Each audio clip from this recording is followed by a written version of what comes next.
story you are about to hear is true. The names have been changed to protect the innocent. Dragnet.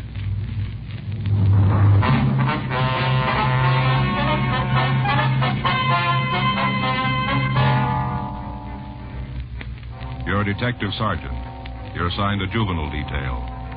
In the past 6 weeks, a junior high school has been broken into 3 times, and extensive damage has been done by vandals.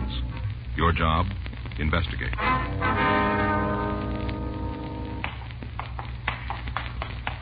It was Monday, March 9th. It was cold in Los Angeles. We were working the day watch out of juvenile detail. My partner's Frank Smith. The boss is Captain Powers. My name's Friday. We were on our way out from the office. It was 8:32 a.m. when we got to the Hillside Junior High School. The vice principal's office. Good morning. May I help you? Yes, ma'am. Police officers. We'd like to see Miss Ridley. Oh, yes. You've been here before, haven't you? That's right. Uh-huh. Miss Ridley's expecting you. You can go right in. Thank you very much. Come in. Good morning, officers. Come in, please, and sit down. Thank you. We seem to be getting more than our share of trouble. Yes, ma'am. What is it this time? Same as before, a little more serious. Cafeteria? Yes, wait until you see the place. Just downright vandalism. Food thrown all over on the walls and the floor. Mm-hmm. But they didn't stop there. What do you mean? The student's supply store was broken into. In fact, that's where the entrance was made. Yeah? Girl in charge says that a number of items are missing. What was taken? Things the students use in school. Notebooks, pencils, fountain pens. I see. There were a lot of transportation books taken, too. Those are the kind the kids use on the buses and streetcars, is that what you mean? That's right. Well, they have serial numbers, don't they? Yes, we keep a record of them in the office. You'll be able to give us a list of the numbers on the missing books? Oh, yes. All right, fine. What if we could take a look at that storeroom? Surely. It's right next to the office. I wasn't so sure the last time, but I am now. What do you mean? About who's responsible for this. You got an idea who might have done it? Well, I'm pretty sure it must be a student or a former student.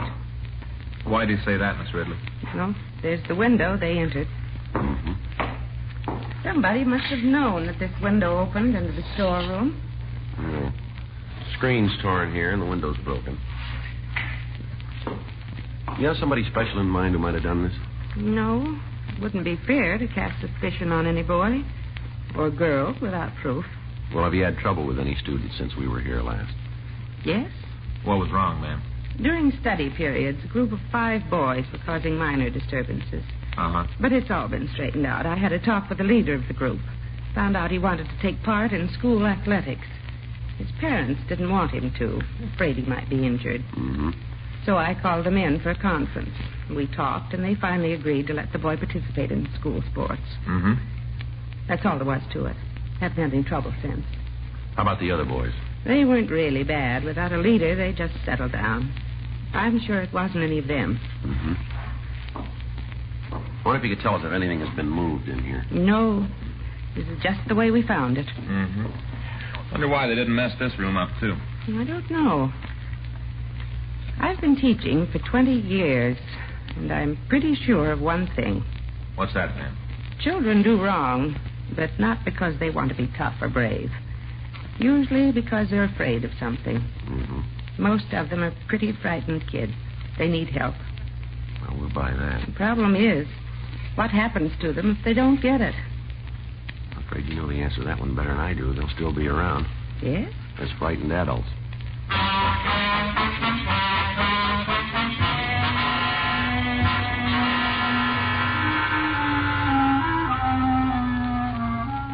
In the cafeteria, we found conditions about the same as we had after the previous acts of vandalism at the school.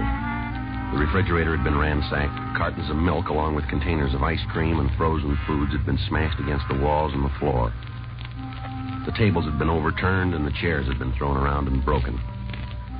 The floor was covered with glass. Frank put in a call to Leighton Prince, and they sent a crew out to go over the storeroom and the cafeteria. Miss Ridley told us that she had already notified school security. Before we left, she furnished us with a complete list of stolen articles and the serial numbers for the missing student transportation books.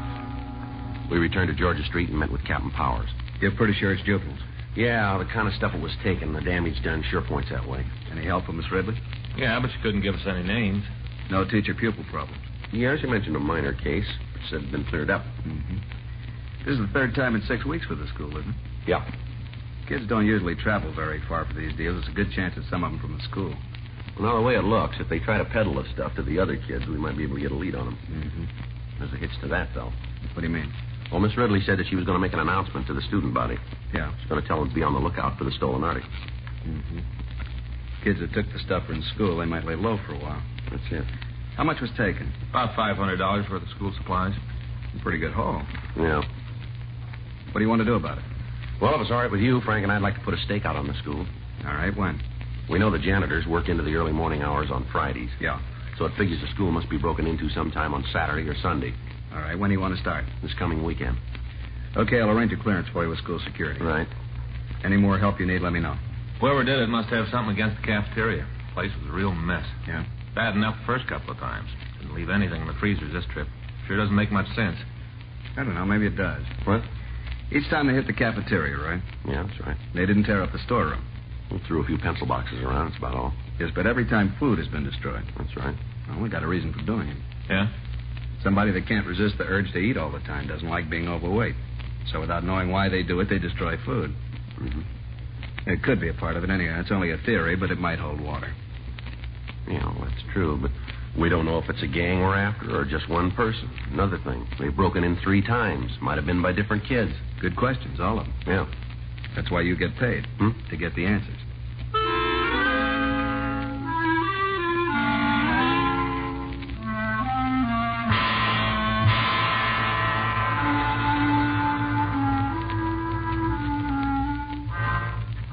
We kept in contact with Miss Ridley during the rest of the week, but as far as she knew, none of the stolen articles showed up. Captain Powers talked with the school security section of the Board of Education, and Frank and I staked out in the school on Saturday and Sunday. There was no disturbance. We went back the following weekend. Saturday passed without trouble. Sunday, 7:34 p.m., we were sitting in the vice principal's office. Frank, yeah. Come on. Right.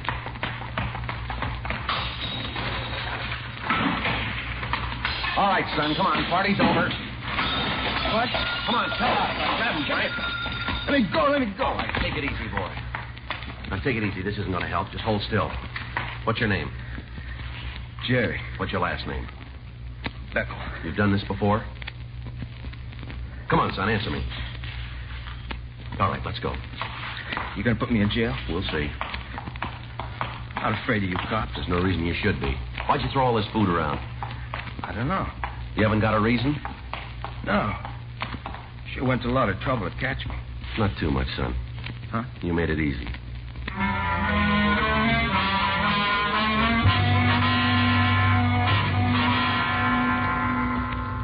Before leaving the school, Frank called school security and notified them of the broken window and the damage done by Jerry Beckel. We drove back to Georgia Street to question the subject further. On the way down, he refused to say anything. At the office, he told us he lived at 1206 Walnut Street. Frank went to check Central Juvenile Index. 8:42 p.m. That's all. Not going to tell you any more. Now, let's get one thing straight, son. You're in trouble. We'd like to help you, but you got to play ball with us. We'll level with you, but you got to play it the same way. Now, do you understand? Yeah. All right. Now, we can't do anything for you unless you want us to. Unless we know why you do these things, it'll be pretty hard for you to find a way out. Is that clear? Guess so. Well, the only way we can find out is if you tell us the truth. Joe? Yeah. The boy has no previous record. All right, how about it? You ready to answer our questions now, son? Sure. But it won't do any good. Why do you say that? Can't change my looks, can you? Well, why? There's no reason to do that. You look healthy to me. Sure, I'm healthy. Fat and ugly, too. That's why I had the trouble with Miss Ridley. Well, now, suppose you tell us about it. She kicked me out of school. Why? Fighting. Who were you fighting with? Oh, different guys. Why'd you fight? Called me names. All right, go ahead. It isn't my fault. I can't help how I look. You sure that's why you had the fights? They wouldn't let me alone. Suppose you think I'm real good looking, huh? Son, I told you we'd level with you. You're not an ugly kid. Now, it seems to me you're imagining a lot. Sure. I suppose they call me Lard Barrel and Witchman because they imagined it, too, huh? Maybe they got another reason. Like what? To needle you. If you didn't let them know it bothered you, they probably wouldn't have kept it up. They called you names to get you into fights. Don't you think that's it? That's what you say. Well, that's what we believe. She didn't have to kick me out of school. How many fights you have, Jerry? I don't know. Well, you must have some idea. Quite a few. Miss Ridley talked to you? Yeah. She gave you more than one chance, didn't she? Yeah. The kids kept after me. Wouldn't let me alone. You don't like Miss Ridley, do you? Why should I? Is that why you broke into the school? Maybe. How many times did you go in? 3. Did you steal the things from the storeroom? Yeah. Where are they? Huh. You live with your father and mother? Yeah. Any brothers or sisters? 2 brothers, 3 sisters. Well, now, when you had the trouble at school, did Miss Ridley talk to your parents? No. She didn't get in touch with them at all, huh? Sure, she tried, but they didn't go in to see her. Is there any reason why they didn't? No, just didn't go, that's all. Well, I guess we better go out and have a talk with them this time. Why? Well, they'll have to know about this trouble that you're in. Maybe if we talk to them, we can sort of work this problem out together, don't you think? That won't do any good. Why not, son? They think I'm fat and ugly.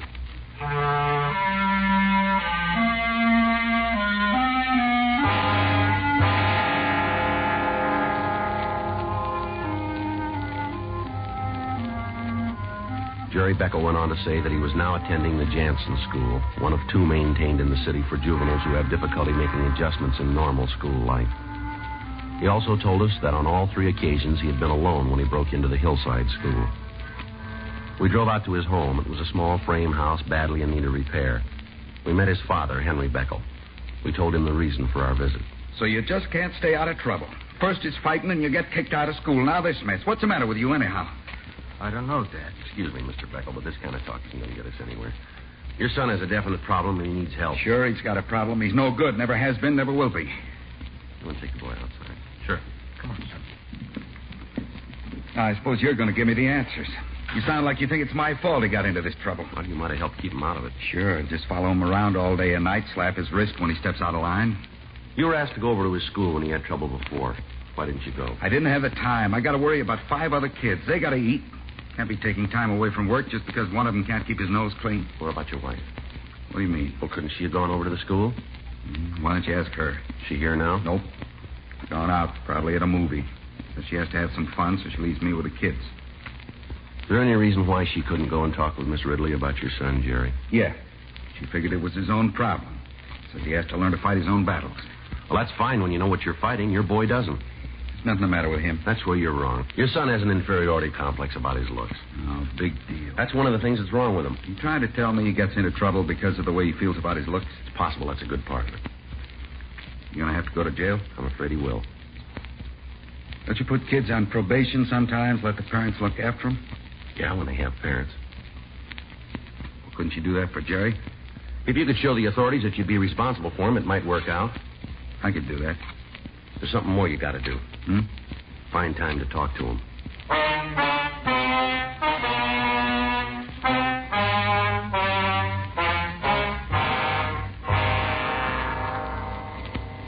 We took the subject along with the recovered stolen property back to Georgia Street.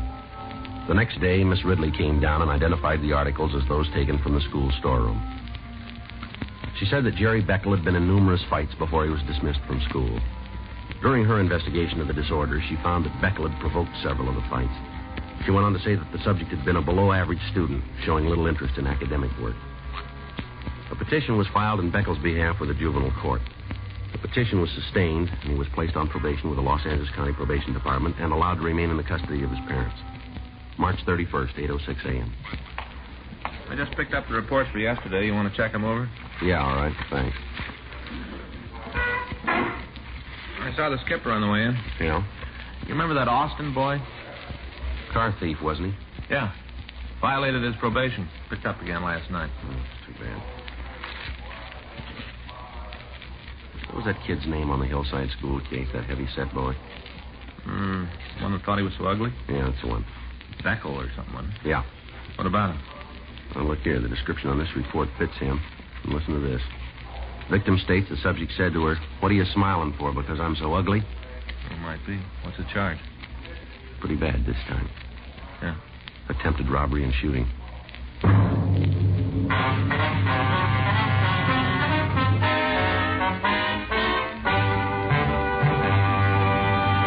You are listening to Dragnet, the authentic story of your police force in action.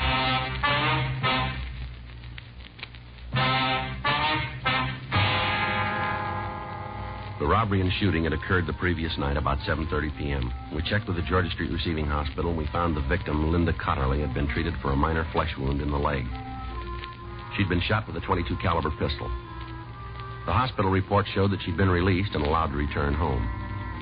We contacted the officers working the case and checked the reports that had been filed. We asked if we could talk to the victim. Frank and I drove out to the address, and we were admitted by her sister. Linda Cotterly was lying on a couch in the front room. We identified ourselves and asked her if she'd mind going over the story for us. I told the other officers all about it. Yes, we understand that. We saw their report, but we'd appreciate your telling us just what happened. Well, guess it won't do no harm. Suppose if more of you know about it, you'll have a better chance to catch a little stinker. That's right, ma'am. I shouldn't have said that. Ma'am?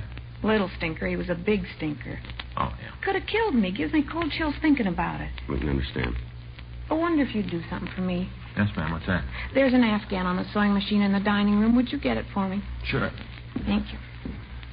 I wonder if you'd tell us the story. Sure.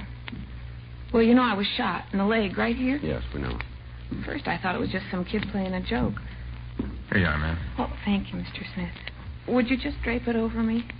Gently now. All right. That's fine, thank you. Yes, ma'am. Now, you said you thought it was a joke when this boy tried to hold you up. Yeah, he was so young looking. Couldn't have been more than 15 or 16. Yeah. He was sort of chubby. Didn't look mean at all. I guess I should have been scared, but I wasn't. I just smiled. Did he say anything when he approached you? About it being a holdup, you mean? That's right. No. Came up to me, had a gun in his hand. That's when you smiled. That's right. Then what happened? He got a real mad look on his face. Made him look tough. Is that when he spoke to you? How'd you know? Well, it's in the report. Well, that's right. I'd forgotten. Well, then I guess I can skip the part about what he said. We'd like to hear his exact words if you can remember them. He said, "What are you smiling for? Because I'm so ugly?" Mm-hmm. Did you get a good look at him? Yes, no. Well, how do you mean that? Well, I did see him, but I don't remember his face too well. I know he was young. Not too good looking, but it's hard to say just what he did look like. You think you'd know him if you ever saw him again? Might. It's pretty dark, I'm not sure. All right, what happened after he spoke to you? I said no, meaning I didn't think he was ugly. And they told me to give him my purse. That's when it happened. What was that, ma'am? Well, I got scared. I knew he wasn't fooling. I screamed and started running. Then I heard the noise, gunfire. All right, go ahead.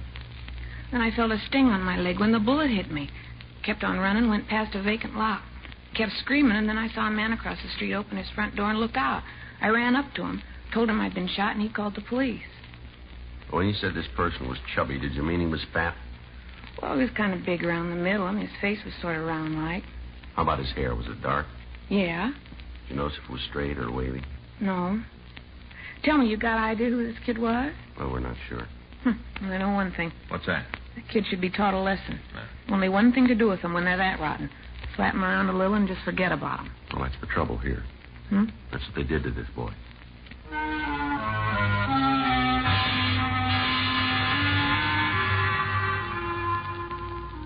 Frank and I went back to the office and checked the records on the petition, and we found that the subject's father, Henry Beckel, was employed at a lumber yard. We drove down to the place and found him stacking lumber in the back lot. What's on your mind this time? How's Jerry been getting along? All right, I guess. Attending school regularly? As far as I know, haven't had any bad reports. What's he been doing nights? He stays in the house. Goes out once in a while, never too late. Why? Where was he Monday night? Home. All night? Yeah. How about Tuesday? After supper, he went out for a while, came in early. Why? How's your son been acting lately? What do you mean? Has he had any trouble at school? I told you I haven't had any bad reports from him. How about at home? No trouble. We're trying to help him. Well, and as far as you know, he's been in pretty good spirits. Is that right? Look, you know he's no ball of fire, but he seems to be happy enough. Uh-huh. What is all this, anyway? We're just checking something out. Well, the way you ask questions, it sounds like you think Jerry's in trouble again. No, we didn't say that. Well, you don't have to. I know what you're getting at, and I don't like it. No reason to get upset. They're right. How would you feel? Jerry's been released to my custody. You're as much as telling me I haven't been doing the right thing. Well, if you're sure of that in your own mind, you don't have anything to worry about, do you? Well, I've done what I can, but I can't watch him all the time. What's he supposed to have done this time? We're not sure he's done anything. He wouldn't be nosing around if he didn't have some reason. Just something we got to check. All right. But if he got off on the wrong foot again, don't try to pin any tails on me. I've been doing the right thing, but I don't mind telling you, I've never been too sure he would straighten out. Is that right? Yeah. But I'm doing what I can for him. Yeah? I feed him, I put clothes on his back, I put a roof over his head. What more can I give him? You own a gun, Mr. Beckel? What? I said you own a gun. Yeah, why? What kind? .22 pistol.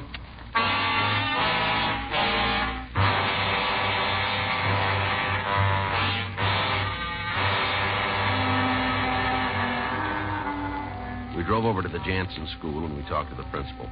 We explained our business, and he told us that Jerry Beckel hadn't been in school all day.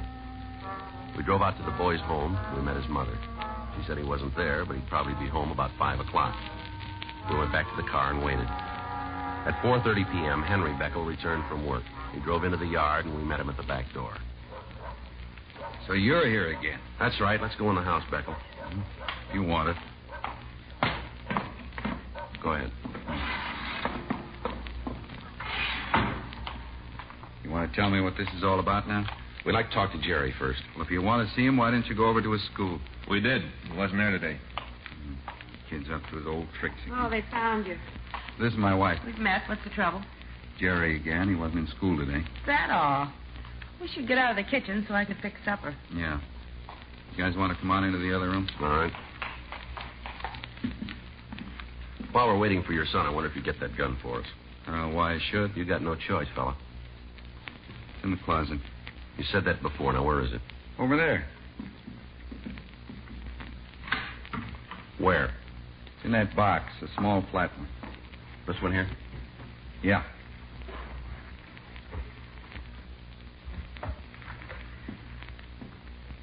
When's the last time you fired this? I don't know. It's been quite a while. What do you think? Smells like it was fired recently. What time does Jerry usually get home, Beckel? We eat at 5:30. He'll be here by then. Uh-huh. You don't have to worry about him not showing up. He might skip school, but that fat, lazy slob won't miss a meal. Mm-hmm. Eats twice as much as the other kids. No wonder he looks like he does. Let's go. Right. Go on in and wash your face. Hi, son. Hi. What do you want? Fred, we're going to have to take you with us. Can he eat first? It won't hurt him any to miss a meal. Look at him. Looks like a fat toad. Well, why don't you say All something? right. Doesn't make any difference. You'd like to be rid of me anyway. Take it easy, son. You all want to hear it? Okay, I'll tell you. I shot her.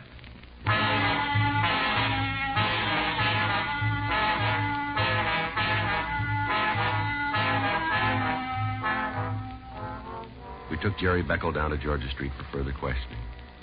After the outbreak at his home, he quieted down and he refused to say anything more. We talked to him for an hour, and he finally admitted the whole story. All right, son, why'd you take the gun? To get some money, I guess. And now, was that the only way you could get it? I don't know. You could have gotten a job. I tried to. Yeah? Nobody wanted me. Well, how many people you asked for work? Just one place. And then you gave up. That was enough. I knew I wouldn't get a job. Did they tell you they wouldn't give you work? Didn't have to. I knew just the way they looked at me. Did you ever ask your father for money? Yeah. Never gave me, and he just read me off. What did he say to you? What he always does. I'm fat, lazy, not good for anything but put my feet under the table and eat. So you decided to get out and rob somebody, huh? Yeah. Why'd you shoot at the woman? I'm not sure. Well, she didn't do you any harm, did she? No. She made me mad, laughed at me, just like all the rest. She did, huh? Sure. Because I'm fat. She say that?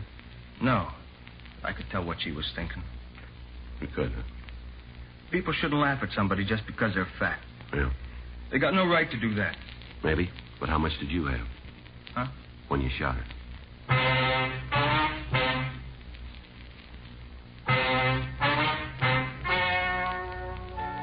The story you have just heard is true. The names were changed to protect the innocent. On July 14th, trial was held in Department 98, Superior Court of the State of California, in and for the County of Los Angeles.